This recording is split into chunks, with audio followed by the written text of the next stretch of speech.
Doğu Türkistan'ın başkenti Urumçi'deki Sincan Üniversitesi Tıp Fakültesi'nde çocuk gelişimi üzerine yüksek lisans yapan 27 yaşındaki Aygül Ablet'in de toplama kampına alındığı ortaya çıktı. Euronews'e konuşan Aygül Ablet'in Türkiye'de yaşayan abisi Tursuncan Ablet, kardeşinin toplama kampına götürüldüğünü birkaç ay önce öğrendiğini ancak bir ay önce teyit ettiğini dile getirdi. Doğu Türkistan'da yaşayan anne babasıyla da iletişiminin kesildiğini belirten Tursuncan Ablet, kız kardeşim Aygül'le 2018'in Şubat ayına kadar WeChat programı üzerinden konuşabiliyorduk.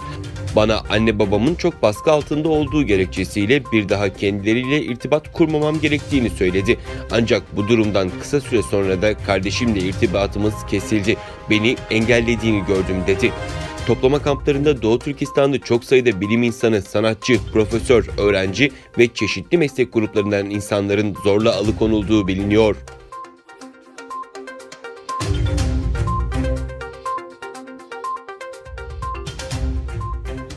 ABD Dışişleri Bakanı Mike Pompeo, Çin yönetimine Uygur Türklerine yaptıkları zulüm nedeniyle tepki gösterdi.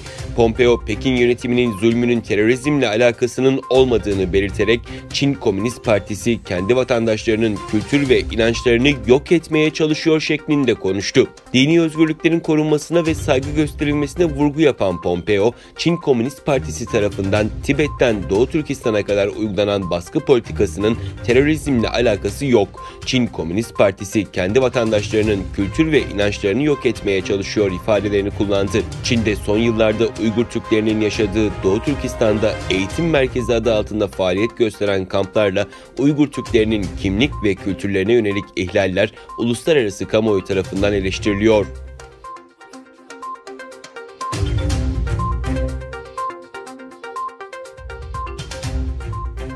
Doğu Türkistan'daki 3 milyondan fazla Uygur ve diğer Türk kökenli Müslümanlar kamplarda işkence görürken 28 Aralık tarihinde Çin CCTV kanalı gözaltı eğitim sisteminin ortadan kaldırıldığını duyurdu.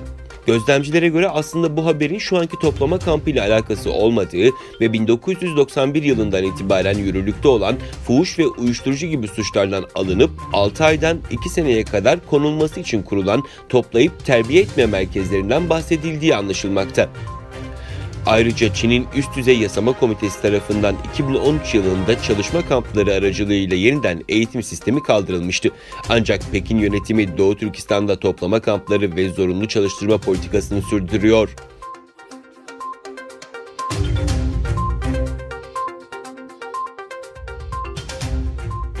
Rusya Devlet Başkanı Vladimir Putin, ABD'nin Rusya'da terör saldırısı hazırlığındaki 2 kişinin yakalanmasına imkan veren istihbarat paylaşımı nedeniyle ABD Başkanı Donald Trump'a teşekkür etti.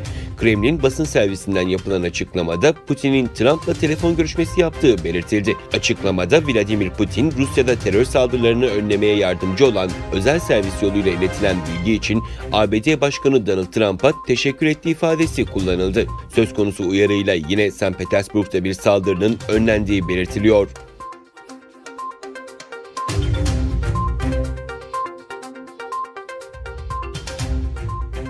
Ukrayna Cumhurbaşkanlığından yapılan açıklamada Ukrayna güçleriyle Rusya yanlısı ayrılıkçıların ülkenin doğu bölgelerinde tutuklu takasını tamamladıkları kaydedildi. Buna göre 5 yıl boyunca devam eden çatışmalarda tutuklanan herkes evlerine geri döndü. Açıklamada 76 hükümet destekçisinin evlerine döndüğü belirtildi. Konuyla ilgili anlaşmaya Rusya Cumhurbaşkanı Putin ve Ukrayna Devlet Başkanı Zelenski tarafından Aralık ayında Paris'te varılmıştı.